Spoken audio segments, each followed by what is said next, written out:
प्रेमियों अभी ध्यान पूर्वक आप सुनिए।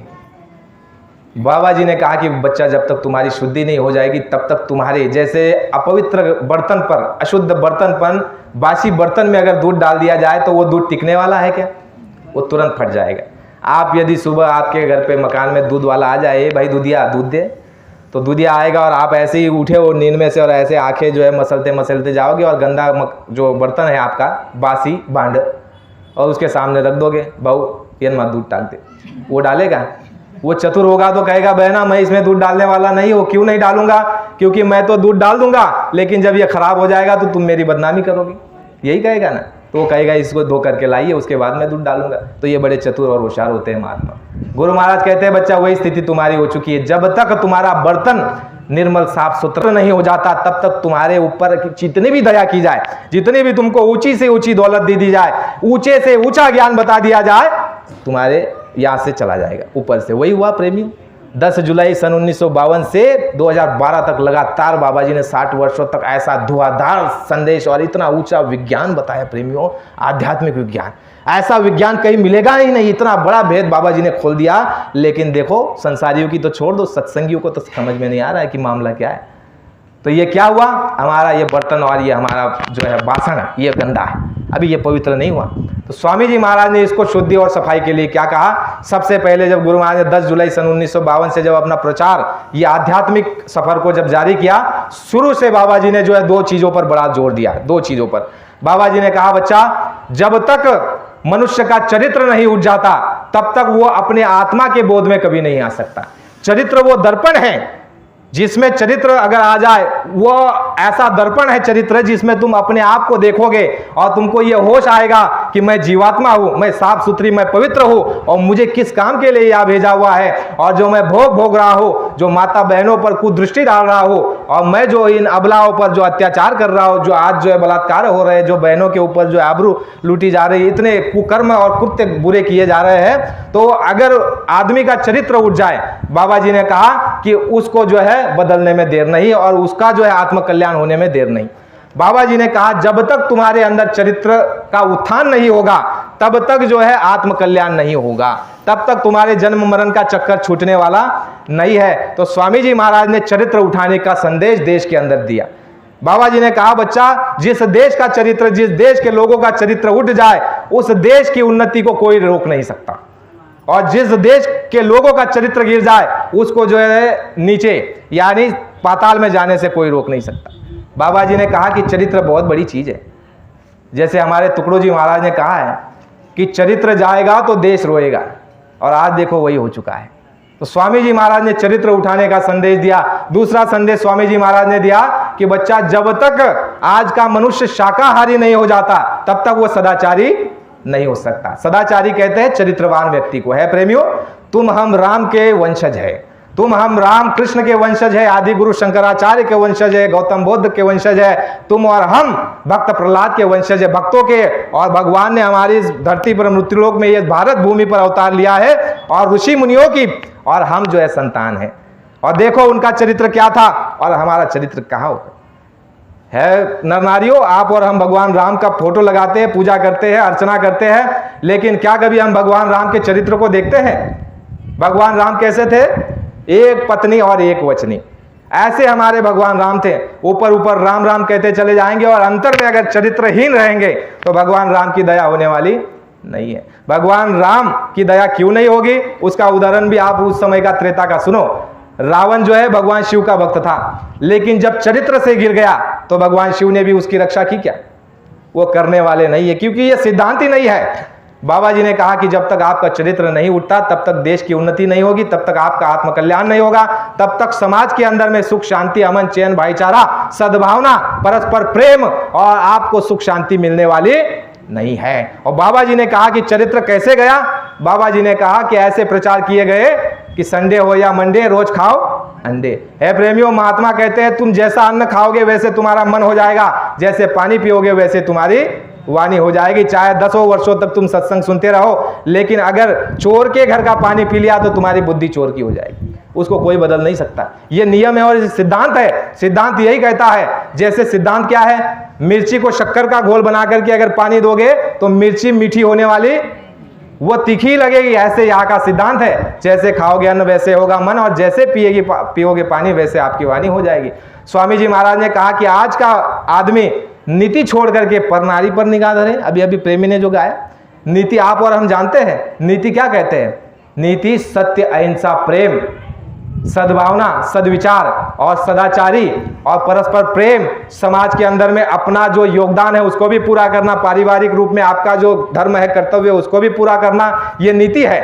लेकिन अपनी नीति को छोड़ करके पर नारी पर निगाह धरे। निस्दिन सोता है विषयों में, विषय कहते हैं काम वासना, अनेक चोरी कर दूंगा, डकैती कर दूंगा, इसको लूट लूंगा, उसको खसूट लूंगा, इसको धोखा दे दूंगा, इसको बेईमानी कर दूंगा, इसका छीन लूंगा, इसको छपट लूंगा।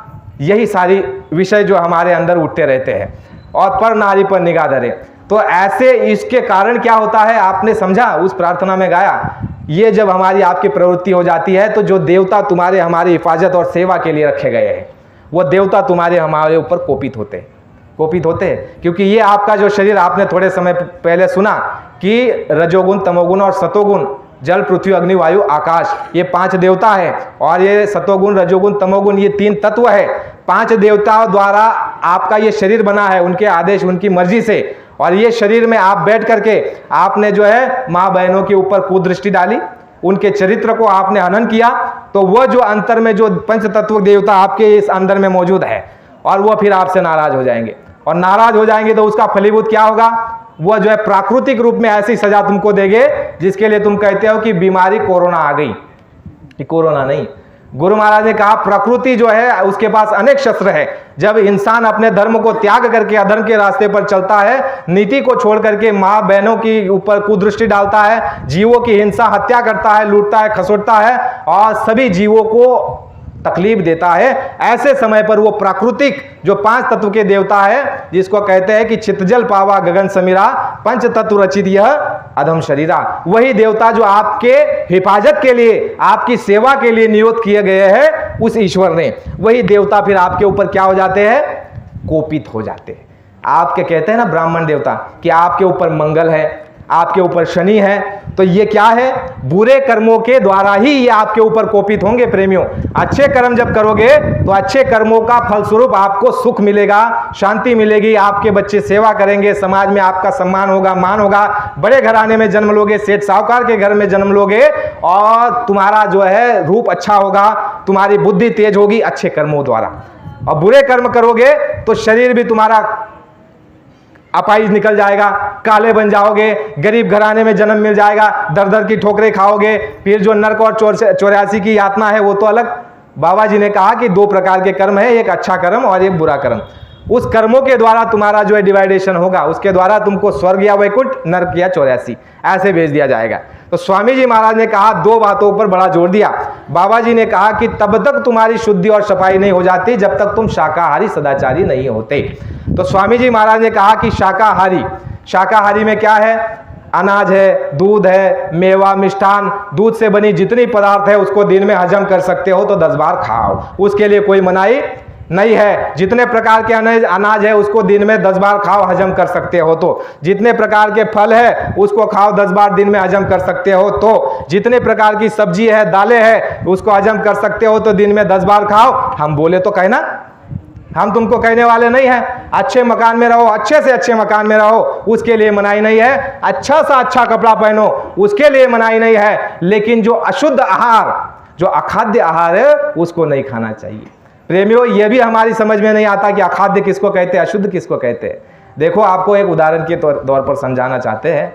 आप रास्ते से कई बार गए हो तो रास्ते पर आप देखते हो होटलों के ऊपर पहले तो नाम आता है और नीचे क्या लिखा जाता है, शुद्ध शाकाहारी होटल। ठीक है, थोड़ी समय बाद आप थोड़ी दूरी पर चले गए तो वहां पर लिखा रहेगा होटल का नाम और नीचे लिखा रहेगा मांसाहारी होटल। ऐसे ही लिखा जाएगा। क्या उस होटल में कभी आपने ऐसा पढ़ा हो पूरे विश्व के अंदर में कि उस मांसाहारी होटल में ऐसे लिखा गया हो कि शुद्ध मांसाहारी? ऐसे कभी आपने पढ़ा है? पढ़ा हो तो हमको बताना, हम अपने शब्द वापस ले लेंगे। उसमें केवल चतुराई के द्वारा वहां तो लिखना ये चाहिए कि अशुद्ध आहार मांसाहारी भोजन है और मांसाहारी होटल है। लेकिन चतुराई, अगर वहां पर कोई ये लिख दे कि अशुद्ध आहार मांसाहार की ये होटल है, तो पढ़ने वाला जरूर विचार करेगा, और विचार करेगा तो वो जाएगा नहीं तो धंधा व्यापार कैसे चलेगा।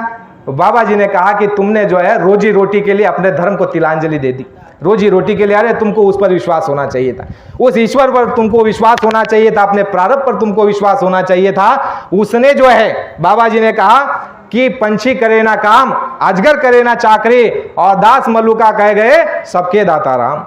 अरे जो जंगल में जो कभी चाकरी नहीं करता है, जो कभी काम नहीं करता, तुम कहते हो भाई सुबह टिफिन लेकर के जब तक नहीं जाओगा तब तक रोटी मिलने वाली, ऐसे कहते हैं ना बहू, जब तक टिफिन लेकर के नहीं जाऊंगा रोटी मिलने वाली नहीं है, जब तक धोखा नहीं दूंगा तब तक घर में अनाज और पैसा आने वाला नहीं है। हमको अपने प्रारब्ध पर विश्वास नहीं, और हमको उस मालिक पर विश्वास नहीं, और हमको महात्माओं पर विश्वास नहीं।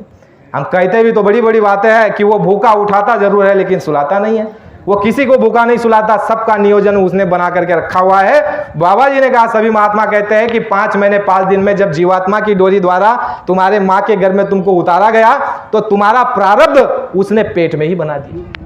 उसका तुम्हारा हमारा प्रारब्ध, किस्मत, नसीब जिसको हम आप कहते हैं बाहर आने से नहीं, उसने पेट में ही बना दिया। वो इतना दयालु कृपालु है, वो इतनी चिंता तुम्हारी करता है।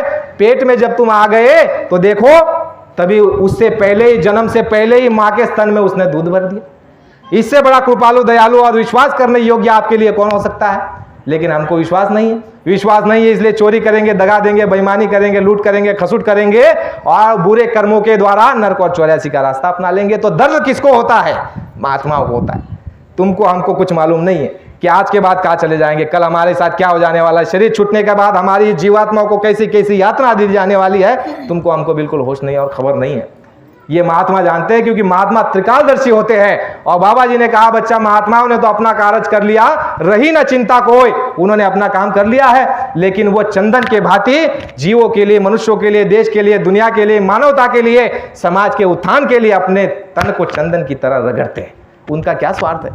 संसार में जो है ऋषि मुनि सबकी ये रीति, स्वार्थ लागत करते प्रीति। संसार में प्रेमियों, संसारी तो छोड़ दो, जितने भी यहाँ पर है, बाबा जी महात्मा कहते हैं कि सब स्वार्थ के तुम्हारे संगी है, और जहाँ स्वार्थ होगा तुमसे रिश्ता रखेंगे। स्वार्थ समाप्त, रिश्ता समाप्त। स्वार्थ पूरा नहीं हुआ, रिश्ता समाप्त। बाबा जी ने कहा, स्वार्थ पूरा हो जाएगा तो भी तुम्हारा रिश्ता समाप्त कर देंगे, कहेंगे अब इनकी क्या जरूरत।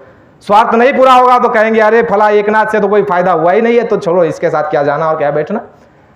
गुरु महाराज ने कहा, महात्माओं की भी यही दिक्कत है। क्या दिक्कत है? बाबा जी ने कहा, जब मेरे पास प्रेमी आते हैं, नए लोग नामदान और सत्संग के लिए, तो वो ये इच्छा लेकर के आते हैं कि हमारी संसारी चीजें जो पूरी हो जाए, दुकानदारी चल जाए, बच्चा नहीं बच्चा हो जाए, लड़के को बहू मिल जाए, शादी हो जाए। तो हम सोचते हैं कि भाई चलो ये आया है तो कुछ परमार्थ आत्म कल्याण भी इसका करा दिया जाए, और इसको वो इच्छा भी इसकी पूरी कर दी जाए। लेकिन जब इच्छा पूरी करने में जब देर होती है तो लोग कहते हैं कि बाबा जी ने हमारे ऊपर दया नहीं की, उस अवस्था में भी भाग जाता है।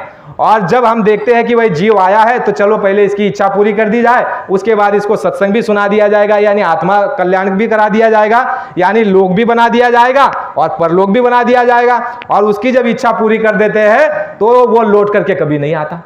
वो कहता है बाबा जी ने मेरी इच्छा तो पूरी कर दी, अब बाबा जी की क्या जरूरत है। तो बाबा जी कहते हैं, बच्चा दोनों अवस्था में लोग चले जाते हैं। मेरे पास आने के बाद 75% लोग चले जाते हैं, केवल 25% ही लोग रहते हैं। और वो 75% जो चले गए, उनको जो है संसार प्यारा था, आत्मा प्यारी नहीं थी, वो चले जाते। और महात्मा उनको रोकते भी नहीं है, महात्मा उनको रोकते भी नहीं है, और हर अवस्था और हर हालत में उनका लाभ ही लाभ कराते हैं। जैसे जो मांसाहारी था, शराबी था, चोरी करता था, भाई आया कुछ दिन सत्संग में बैठा, शाकाहारी तो हो गया। बाबा जी ने कहा, नामदान तो हमने उनको दे दिया, नामदान दे दिया तो वो मनुष्य शरीर का अधिकारी हो गया, तो दया तो हुई। भले आप कहते हो भाई 20 साल पहले फलाने आदमी को देखा था लेकिन आज दिखता नहीं है, अरे भले नहीं दिखता, लेकिन उसको नामदान दे करके मनुष्य शरीर का अधिकारी बना दिया, और अगले जन्मों में उसको महात्मा से मिलवा करके उसको भी सदगति करा देंगे। तो महात्माओं की बहुत बड़ी लंबी योजना होती है प्रेमियों। बाबा जी ने कहा कि महात्मा द्वारा जो है जगत का कभी भी कल्याण हुआ है, केवल महात्माओं द्वारा। कहा जाता है कि गिरी बदरिया पाप की बरस देत अंगार, और संत न होते जगत में तो जल मरता संसार। तो स्वामी जी महाराज ने चरित्र उत्थान की बात की, शाकाहारी की बात की। बाबा जी ने कहा अखाद्य वस्तु, अशुद्ध वस्तु को खाना नहीं है। वो क्यों नहीं खाना? उसके लिए स्वामी जी महाराज ने कहा कि जैसा खाओगे अन्न वैसे तुम्हारा मन हो जाएगा, जैसे पियोगे पानी वैसी तुम्हारी वाणी हो जाएगी। और बाबा जी ने कहा कि जब तुम्हारी ये हालत हो जाएगी, उस समय पर जब तुम मांस खा लोगे, तो मांस खाने के बाद वो तामसिक भोजन है, और तामसिक भोजन करने के बाद तुम्हारे शरीर में एक मन, रावण रूपी मन बैठा हुआ है, और उसके हाथ में जो है इंद्रियों का नियंत्रण है।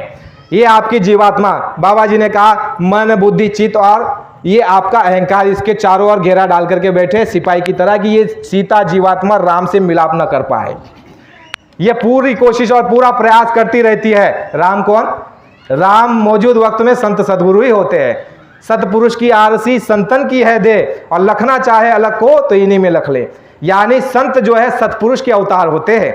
जैसे आप कहते हो कि भगवान राम विष्णु जी के अवतार है, विष्णु जी तो वहां बैठे हैं, लेकिन उनके बोध स्वरूप जो धरती पर आए वो उनके अवतार कहे जाते हैं। तो इसी तरह संत जो धरती पर आते हैं वो 64 कला 64 शक्तियों को लेकर के आते हैं। भगवान राम आए 12 कला को लेकर के आए, भगवान कृष्ण आए 16 कला को लेकर के आए, संत आते हैं 64 कला को। और संतों का काम बहुत निराला और बहुत ही अलग होता है। बाबा जी ने कहा कि हम आए उस देश से जहां तुम्हारो धाम, तुम सबको घर पहुंचाना एक हमारो काम। लेकिन प्रेमियों, इस काम के लिए कितनी मेहनत से गुजरना पड़ा महात्मा को विचार करो। अभी अभी तो आपने 23 मार्च मुक्ति दिवस का कार्यक्रम मनाया प्रेमियों। 21 महीने की यातना बाबा जी ने झेली, डंडा बेड़ी 124 दिन तक अपने तन पर डाल, अपनी मौज और खुशी से। बाबा जी ने कहा बच्चा डंडा बेड़ी में मैं वॉलीबॉल खेलता था, उन नेताओं के साथ जो जेल के अंदर में कैद थे मैं उनके साथ वॉलीबॉल खेलता था, और बच्चा मैं चाहता तो डंडा बेड़ी को एक झटके में तोड़ सकता था, लेकिन है बच्चा ये मेरा क्रॉस है। क्रॉस, क्रॉस जानते हैं आप क्या होता है? ईसा मसीहा को क्रॉस पर बाबा जी ने कहा बच्चा ये मेरा क्रॉस है। आने वाले समय में तुमको मालूम पड़ेगा कि मैं इमरजेंसी में जेल के अंदर क्यों गया, क्योंकि बाबा जी अपने मौज और मसलत से गए। बाबा जी ने वहां पर बता दिया था फरवरी के महीने में जब 4 लोग गए थे इंदिरा गांधी की ओर से कि बाबा जी अगर आप इंदिरा गांधी का अगर समर्थन नहीं करेंगे तो आपको और 3 साल रखने वाली है। बाबा जी ने कहा कि किसके साथ बात कर रहे हो, क्या बात कर रहे हो, आपको होश भी है? छड़ी फेंक दी जमीन पर और कहा कि आप मेरी बात लिखो इस आप कागज पर। कहा क्या लिखे? पहली बात लिखो कि कांग्रेस अब समाप्त, दूसरी बात लिखो कि 28 मार्च तक अगर इमरजेंसी लगी रही तो बाहर वाले अंदर हो जाएंगे और अंदर वाले बाहर हो जाएंगे, और तीसरी बात तुम ये लिखो 24 मार्च सन 1977 से पहले मैं जेल से बाहर आ जाऊंगा। बाबा जी ने कहा ये ड्राफ्ट में लिख करके भेज दो वहां पर। विचार करो, ऐसा ऐलान करने वाले और आप कहते हो बाबा जी को कोई और ले गया। तो ये सब आपस में जो है बातें मिली हुई है, इनकी मौज मसलत। इनको बाबा जी महात्मा कहते हैं अरे सतपुरुष को तो ईश्वर ब्रह्म पार ब्रह्म महाकाल थर थर थर थर डरते, लेकिन कौन नहीं डरता? तुम्हारे हमारे जैसे अज्ञानी कह सकते हैं, हमारे आपके जैसे। आप ज्ञानी हो, आप अज्ञानी नहीं हो। हम कुछ नहीं जानते। जब स्वामी जी महाराज चलते थे काफिले में तो हम धोती भी खींच लेते थे, नाखून लगा देते थे, ऐसे खींचातानी करते थे और ऐसे फूंदा फांदी करते थे। स्वामी जी महाराज ये कहते अरे बच्चा देना तो मुझे है, क्या तुम जबरदस्ती ले लोगे? अगर नियम से लोगे, ऐसे हाथ जोड़ करके आंखों में आंखें डालोगे तो आपको मिल जाएगा आपका सामान। आपका सामान मुझे दे दो और मेरे पास जो है वो आप ले लो। तो ऐसे दया ली जाती है। हम फूंदा फांदी करते थे, गुरु महाराज की धोती खींच लेते थे। कैसी अवस्था में! भूत भी उनको जानते पहचानते हैं, देवी देवता भी उनको जानते पहचानते हैं, ईश्वर ब्रह्म पार ब्रह्म महाकाल उनसे थर थर थर थर कांपते हैं। और उनके शरीर पर कोई डंडा बेड़ी डालने की हैसियत हो सकती है? उनकी मौज से, उनकी मौज से ये जीवों के हित लीला खेली। ये कहा गया ना, हमारे प्रेमी कहते हैं कि सदगुरु ने जीवों के हित ये लीला खेली है। अपने तन पर इतनी 4 से 5 किलो की डंडा बेड़ी वो थी, और ऐसी थी कि आप बैठ नहीं सकते। ये ऐसे पैर ऐसे मोड़ करके हम बैठे, ऐसे बैठ नहीं सकते। तन्हाई में बाबा जी को रखा गया 4x6 की कोठरी में। 125 दिन तक बाबा जी ने जो है आसमान का सूरज नहीं देखा। ऐसी जगह में बाबा जी को रखा था। बाबा जी ने कहा कि मेरी जगह कोई और होता तो समाप्त कर दिया जाता। ये क्यों प्रेमियों? आपके हमारे लिए। उनका क्या स्वार्थ था? आपके हमारे लिए महात्मा चंदन के भांति अपने आप को जो है खपाते हैं समाज के कल्याण हेतु, लेकिन हम आप उनकी मेहनत से फायदा नहीं उठा पाते। बाबा जी ने कहा कि बच्चा जब तक तुम शाकाहारी नहीं होगे तब तक चरित्रवान नहीं बनोगे। देखो, मांस खाओगे तो तुम्हारी इंद्रिया चलायमान हो जाएगी। इंद्रिया जब चलायमान हो जाएगी, मांस क्या मांगेगा? शराब मांगेगा। और जब शराब पियोगे तो बुद्धि जो श्रेष्ठतम, जो 84 लाख योनियों में से आपको एक मानव शरीर में बुद्धि श्रेष्ठ दी गई है। 5 तत्व का ये शरीर पूरा है। आकाश तत्व बुद्धि इसमें शेष है। अच्छे बुरे की तुम पहचान कर सकते हो। पाप पुण्य की माता है, भाई है, बहन है, ये स्त्री है, ये पराई बहन है, ये मेरी स्त्री है, ये अच्छा है, ये बुरा है, ये करना है, ये नहीं करना है, इसका समझ और सोच तुम कर सकते हो। तो क्योंकि तुम्हारे अंदर उस मालिक ने बुद्धि दे करके रखी है। और जब मांस खा लोगे तो तुम्हारी बुद्धि पशु की हो जाएगी। बाबा जी ने स्पष्ट शब्दों में कहा कि मांस खा लोगे, पशुओं का आहार कर लोगे, उस मांस को जब पेट में डाल लोगे तो अपने पेट को तुम जीता जागता कब्रिस्तान और शमशान घाट बना दो। बाबा जी ने इतना ऊंचा मंत्र दे दिया, कहा कि बच्चा तुम मांस खा करके अपने पेट को कब्रिस्तान ना बनाओ, ये जीता जागता कब्रिस्तान तुमने बना लिया है, और अपने पेट को कब्रिस्तान मत बनाओ।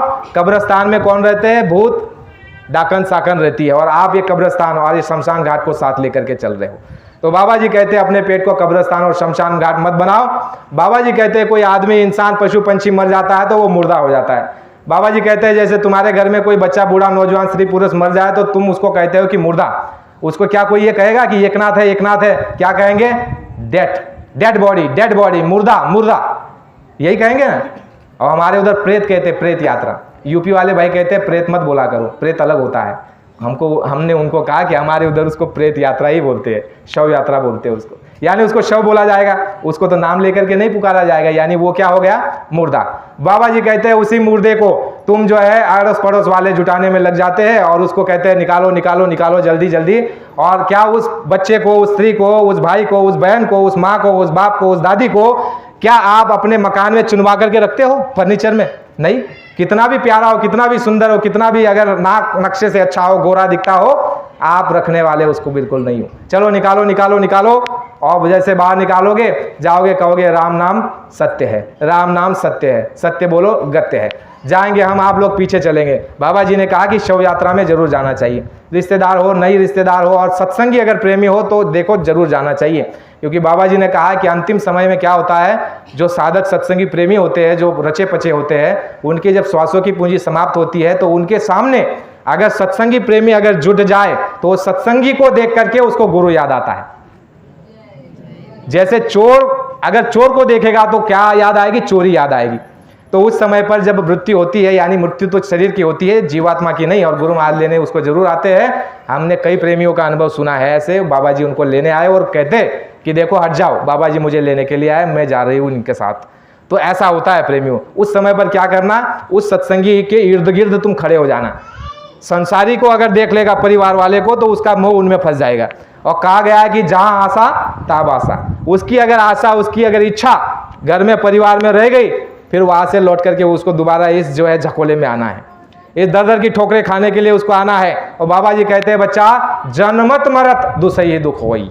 जन्मत मरत बच्चा बहुत दुख होता है, बहुत पीड़ा होती है। मौत के समय सहजो पीड़ा उठे घनघोर, 1000 बिच्छू एक साथ डंक मारते, इतना दर्द मौत और जन्मते वक्त। इसलिए स्वामी जी महाराज सत्संग में क्या कहा, बच्चा मैं 4 जन्म तुमको नहीं देना चाहता हूं, चारों जन्मों की अवस्था मैं एक ही जन्म में तुम्हारी पूरी कर देना चाहता हूं, लेकिन केवल तुम आदेश का पालन करो और प्रेम कर लो। 2 ही बात बताई, प्रेम कर लो और आदेश का पालन कर लो, बस तुम्हारा काम हो जाएगा एक ही जन्म में। 4 जन्म आकर के तुमको यह ठोकरे नहीं खानी। बाबा जी ने सत्संग में कहा बच्चा ये जो दद्दू देखते हो, दद्दू ये कबीरदास जी का जीव है। हमारी संगत में एक जीव ऐसा पड़ा है जो कबीरदास जी का नामदानी है।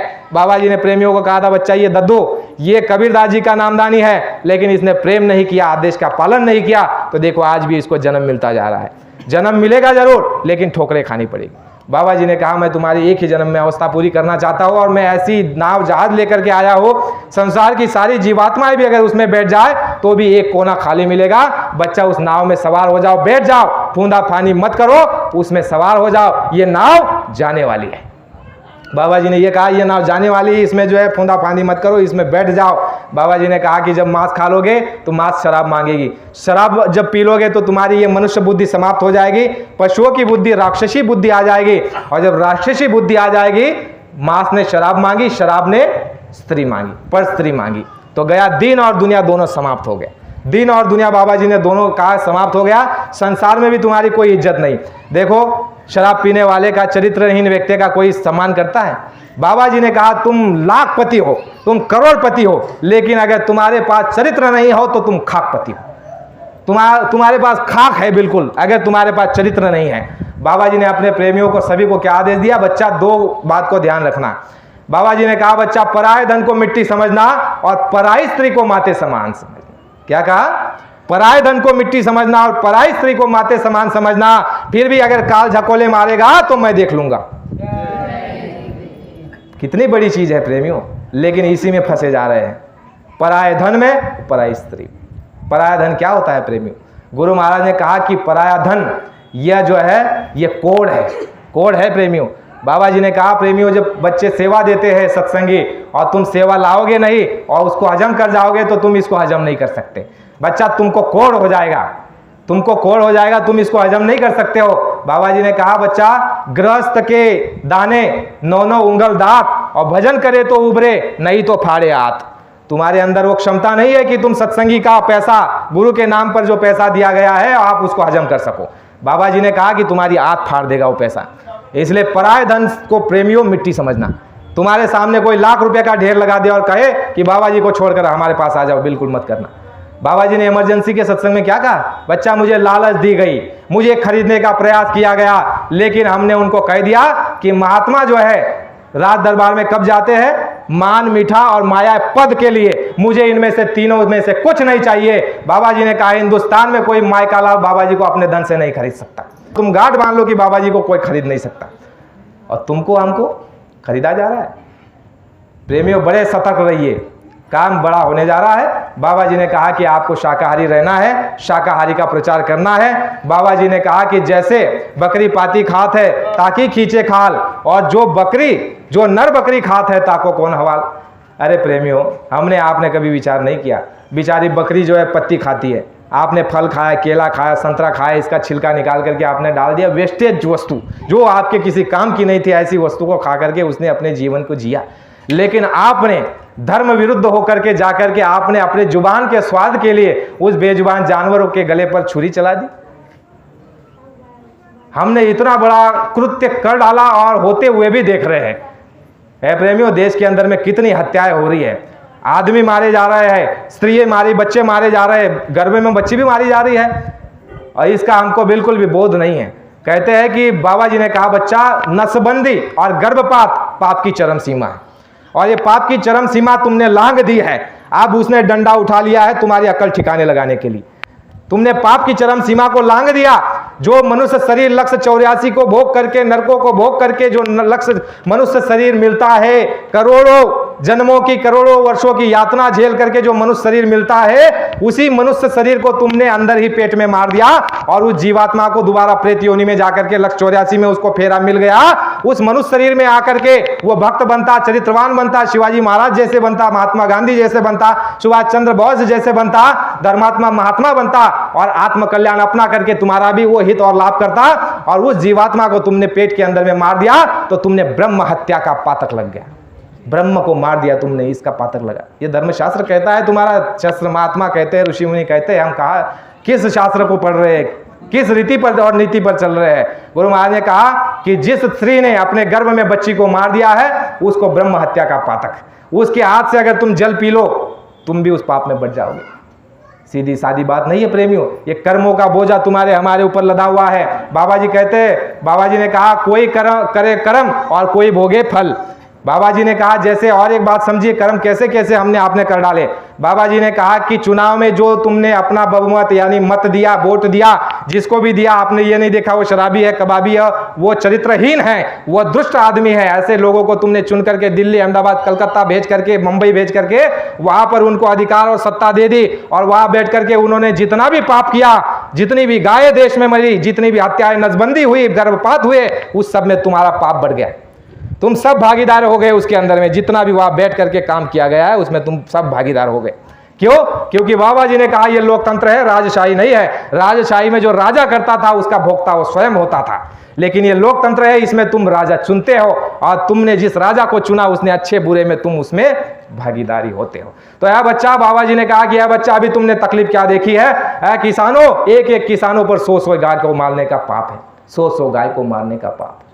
विचार करो, कहाँ चुकाओगे? कौन सा ऐसा आपके हमारे पास तरीका है जिससे हम इस कर्मों की सफाई कर सकते हैं? वो महात्माओं के पास है जो आपको कही गई कि उनके पास सोडा है और साबुन है।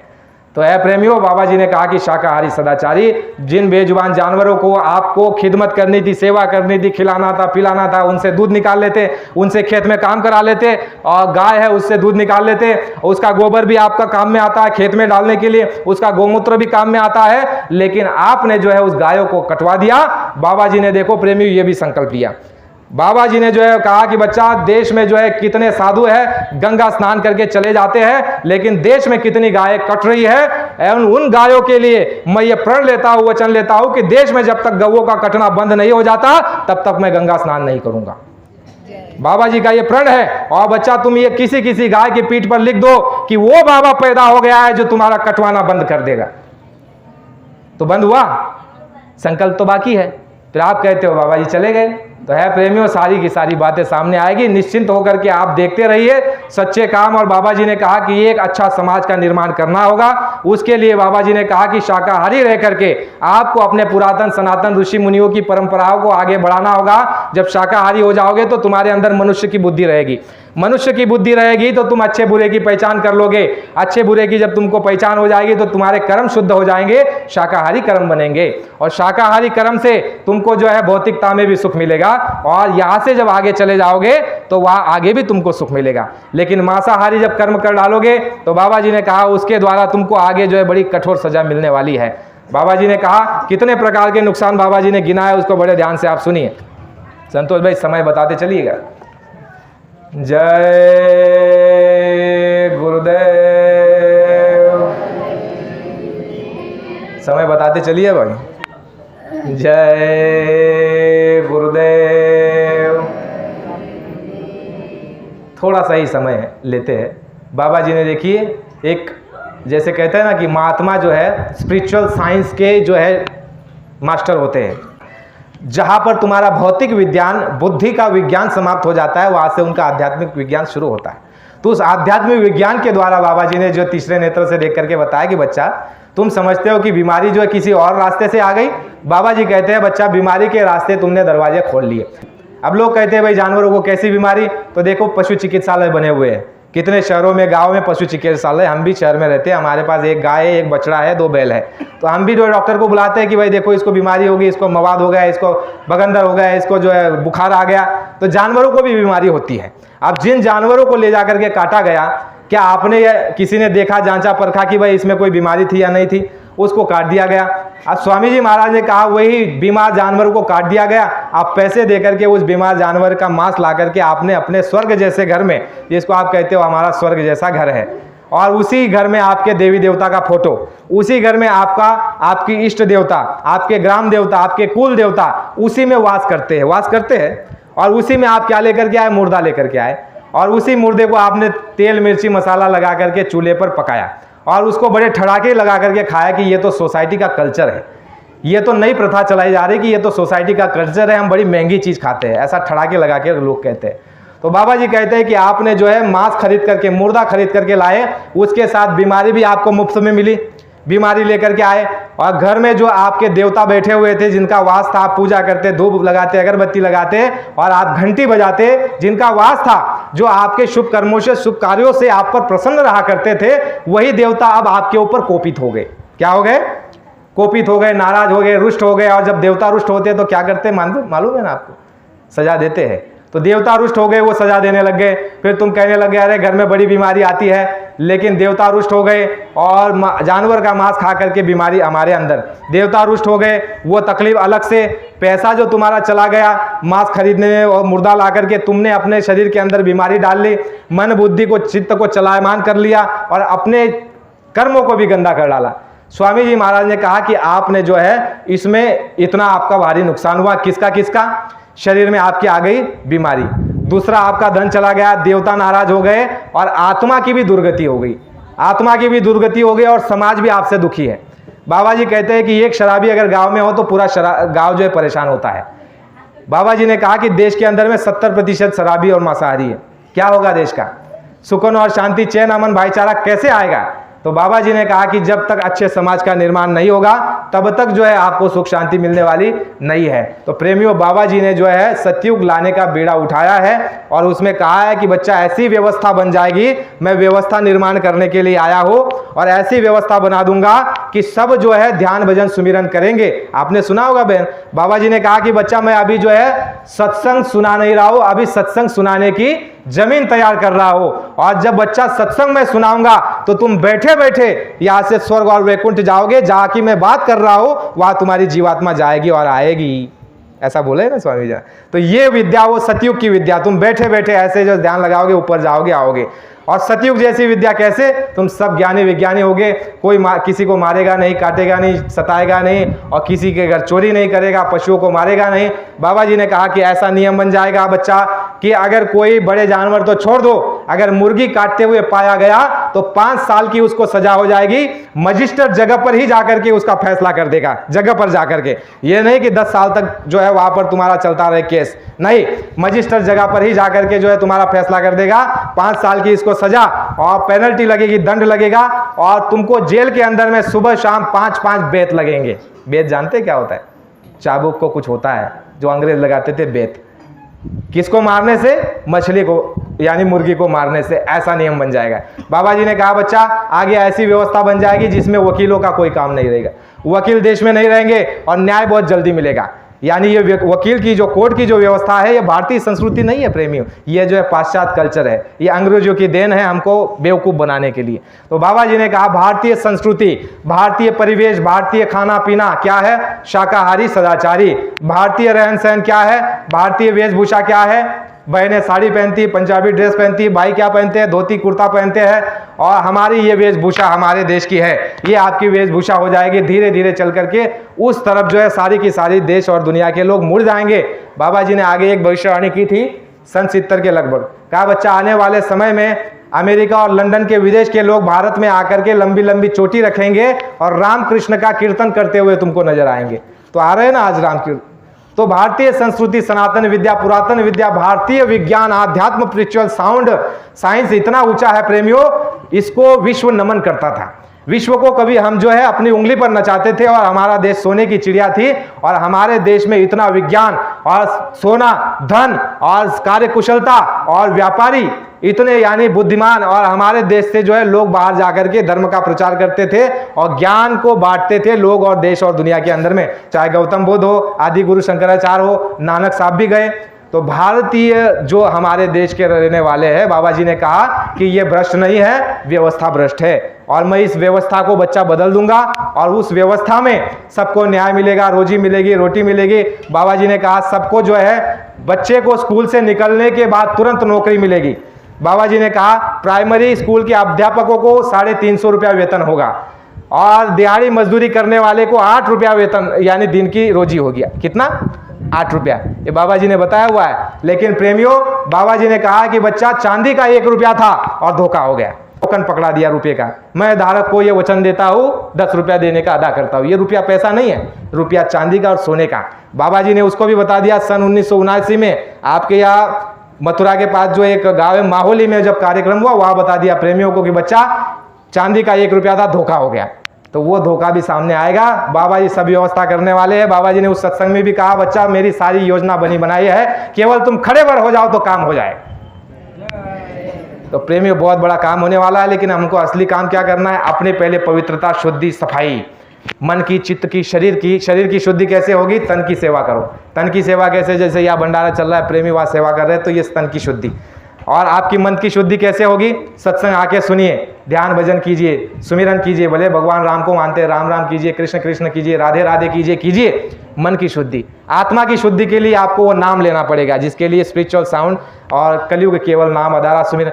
तो ये जब आपके अंदर में पवित्रता प्रेमियों जब आ जाएगी, तो मैं आपको विश्वास के साथ कहता हूं, आप अपने आप को मांगने के लिए भूल जाओगे। आप देश और दुनिया और मानव और जीवात्माओं के लिए आप मांगोगे उस मालिक से। इतना हृदय आपका भर जाएगा, इतना आपके अंदर दर्द उठेगा। जब आप दूसरे की पीड़ा को देखोगे तो आपके आंखों में से आंसू निकल जाएंगे।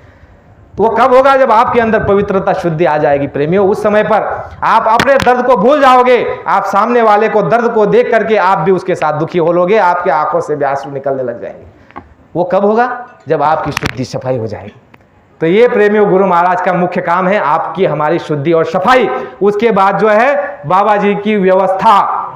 बाबा जी ने कहा बच्चा वो व्यवस्था हो जाएगी कि देश की राजधानी दिल्ली से हटा करके धार्मिक स्थल पर ले जाएगा, और करोड़ों रुपया जो सांसद में आज खर्च किया जा रहा है, ये खर्च नहीं होगा। जनता की जो टैक्स की गाड़ी कमाई का पैसा जो है व्यर्थ में खर्च किया जा रहा है। बच्चा महात्माओं की जो व्यवस्था बनेगी, हमारी जो व्यवस्था बनेगी, उसमें झोपड़ियों में बैठ करके जो है संसद में न्याय पास होगा।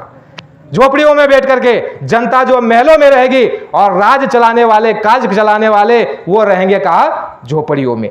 वहां से राज चलेगा, और बच्चा ऐसा देश में व्यवस्था बन जाएगी, उस व्यवस्था को देख करके विश्व के लोग दांतों तले उंगली दबाने लग जाएंगे, और अपने स्व इच्छा से पूरे विश्व के देश भारत को अपना जो है विश्व गुरु और अगुवा मान लेंगे।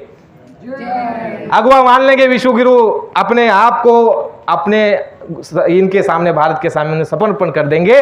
बाबा जी ने कहा 7 से 8 देश भारत में विलीन हो जाएंगे। वर्मा है, तिब्बत है, नेपाल है, ये आपका अफगानिस्तान है, ऐसे कई देश जो है वो भारत में अपने आप से मिल जाएंगे। आगे चल करके भारत अखंड राज्य, अखंड देश बन जाएगा। विश्व में भारत का झंडा जो है जहां से सूरज उगता है और जहां डूबता है वहां तक इसका पताका लहराया जाएगा। यूएनओ संयुक्त राष्ट्र भारत में होगा। विश्व के लोग भारत से न्याय लेने के लिए आएंगे और बच्चा इन सीधे साधे लोगों के अंदर में इतनी कार्यकुशलता भर दी जाएगी कि ये जब खड़े हो जाएंगे तो बड़े बड़े लोगों को मोड़ देंगे, सीधे साधे लोगों को। लेकिन बच्चा, बाबा जी ने कहा कि ये पढ़े लिखे ये कुछ काम के नहीं। बाबा जी ने कहा कि पढ़े लिखे मूर्ख जो सीधे साधे बेचारे हैं, इनके अंदर में इतनी कार्यकुशलता भर दी जाएगी कि ये जब खड़े हो जाएंगे तो ये बड़े बड़े लोगों को मोड़ देंगे, ये रास्ता उनका बदल देंगे और उनको जो है सदाचारी शाकाहारी बना देंगे, इनको सत्यवादी बना देंगे, धर्मनिष्ठ बना देंगे। बाबा जी ने कहा बच्चा 60 वर्षों तक मैंने कोई घास नहीं छीली है, मैंने आदमियों को खड़ा किया है और आने वाले समय में तुम देखना ये आदमी क्या काम करेंगे। तो बाबा जी ने कहा महात्माओं की सुरंग होती है और सुरंग द्वारा काम चल रहा है। मैं समय की प्रतीक्षा कर रहा हूं। कुदरत ने अपने हाथ डंडा उठा लिया है लेकिन महात्माओं ने उस कुदरत को रोक करके रखा हुआ है। और बच्चा मैं समय की प्रतीक्षा कर रहा हूं। भगवान राम ने समय की प्रतीक्षा की, भगवान कृष्ण ने समय की प्रतीक्षा की, मैं समय की प्रतीक्षा कर रहा हूं और बच्चा तुम भी समय की प्रतीक्षा करो। बाबा जी ने कहा बच्चा वो समय, अच्छा समय आ रहा है, अगर तुमने मेरी बात को मान लिया तो वो अच्छा समय आ रहा है। बाबा जी ने कहा कि तुम प्रेम के दीवाने हो जाओगे। भाई अपने भाई पर मन मिटेगा, स्त्री अपने पति पर मिटेगी, पति अपने स्त्री पर, पुत्र अपने माँ बाप पर मन मिटेंगे। इतना प्रेम, इतना त्याग, इतना सेवा, इतनी बलिदान और इतना एक दूसरे के लिए इतने जो है तत्पर हो जाएंगे, अपने आप के शरीर को जो है वो बलिदान देने के लिए नहीं पीछे हटेंगे। ऐसी भावना मैं देश के अंदर में बच्चा भर दूंगा, लेकिन तुम केवल मेरा साथ दे दो। और साथ क्या देना है? कोई लंगोटी नहीं पहननी है, कोई जंगल में नहीं जाना है, कोई साधु और दाढ़ी और मूंछ नहीं बढ़ा लेनी है। बाबा जी ने कहा जिस घर में, परिवार में रहते हो, जिस जाति में, बिरादरी में रहते हो उसी में रहो, लेकिन कैसे? जो काम करते हो मेहनत ईमानदारी से करो, बेईमानी मत करो। जो भी काम करते हो, बाबा जी ने यह नहीं कहा कि संसार में जितनी आवश्यकता मेहनत की है उससे कई अधिक गुना परमार्थ में ईमानदारी की आवश्यकता है। लेकिन परमार्थ में भी हम ईमानदारी नहीं रखते प्रेमियों। परमार्थ में अगर बेईमानी करेंगे तो दिन और दुनिया दोनों समाप्त हो जाएगा। बाबा जी ने कहा कि परमार्थ में ज्यादा आवश्यकता ईमानदारी की, वैसे संसार में मेहनत ईमानदारी के साथ काम करना, आए गए का सेवा सत्कार करना। जो दिन में आपका समय आपको मिल जाए उस समय में बाल बच्चों की सेवा और आए गए का अतिथि का सेवा सत्कार और अपने जीवात्मा के लिए थोड़ा समय निकाल करके सच्चा भजन और समाज के नवनिर्माण के कार्य में तुम अपना सहमति और योगदान दे दो, तो इस काम से तुमको आने वाले समय में बहुत लाभ होगा। जय गुरुदेव। तो प्रेमियों 8:55 हो चुके हैं और समय अगर आपका अधिक ले लिया हो तो हमें क्षमा करना, आपका भाई बालक बच्चा समझ करके। हम तो ये मानते हैं कि ये केवल एक तिनका भरी बताया गया, बहुत कुछ है लेकिन एक समय की मर्यादा है। जो भी प्रेम प्यार से हम स्वीकार कर ले उसमें फ़ायदा होता है। अगर नाराज़गी हो जाए आपकी तो क्या फ़ायदा होगा? तो इसलिए समय से सब काम होना चाहिए।